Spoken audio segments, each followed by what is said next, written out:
Everyone, কেমন আছো সবাই? আশা করবো সবাই খুব ভালো আছে, সুস্থ আছো। আমিও বেশ ভালো আছি। আর চিলড্রেন্স ডে, তাই স্কুলটা কিন্তু অনেকটাই দেরিতে, মানে যেহেতু প্রোগ্রাম থাকে স্কুলে, সে কারণে 9টা সাড়ে 9টার দিকে স্কুলে যেতে বলা হয়েছে।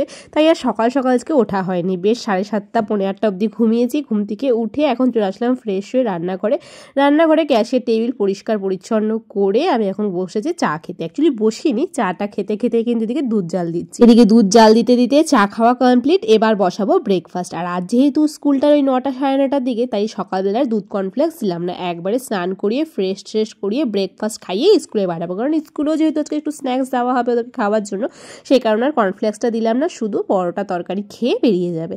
এদিকে কুমড়ো আলু ভাজা, তার সাথে হচ্ছে গরম গরম পরোটা। মিষ্টি কুমড়ো আলু ভাজা কালো জিরে কাঁচা লঙ্কা দিয়ে, তার সাথে পরোটার কম্বিনেশনটা কিন্তু ভীষণ সুন্দর লাগে, আমার তো বেশ ভালো লাগে। যাই হোক, এখন সেই ব্রেকফাস্টটাই বানাচ্ছি।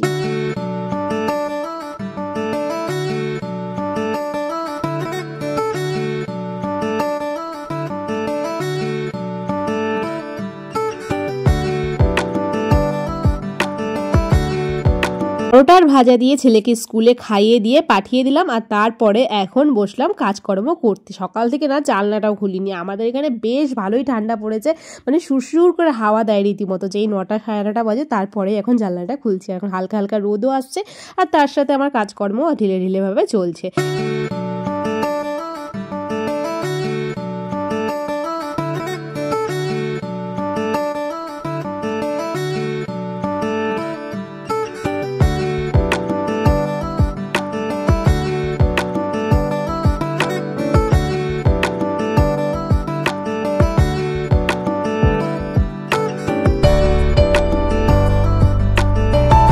পত্র উঠিয়ে ঘর বাড়ি সমস্ত ঝাড় দিয়ে নিয়েছি। আজ আর ভেবেছি মুছবো না, আর যদিও মোছা হয় মা ওই ঠাকুর ঘরের সামনেটা মুছে তারপরে ঠাকুর দিয়ে দেবে।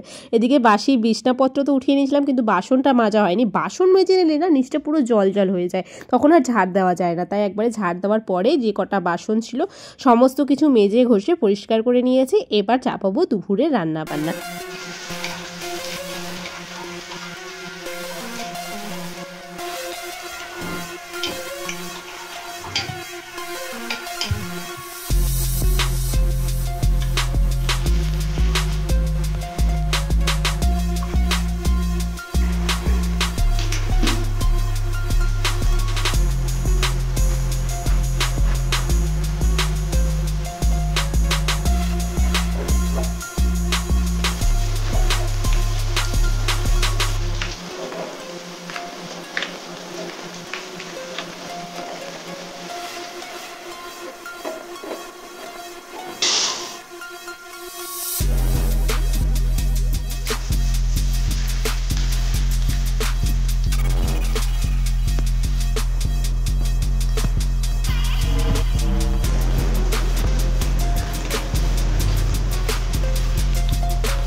আজকে দুপুরের মেনুতে কি আছে আশা করছি তোমরা এতক্ষণে ভিডিও ক্লিপগুলো দেখে বুঝেই গেছো। তারপরেও একটু বলে দিই, ভাত, তার সাথে হচ্ছে আমাদের ফুলকপি আলু ভাজা, পাতলা করে ধনেপাতা টমেটো দিয়ে মুসুরির ডাল, যেটা আমাদের বাড়ির প্রত্যেকে ভীষণ ভালোবাসে খেতে, বেসিক্যালি আমার তো ভীষণ প্রিয়।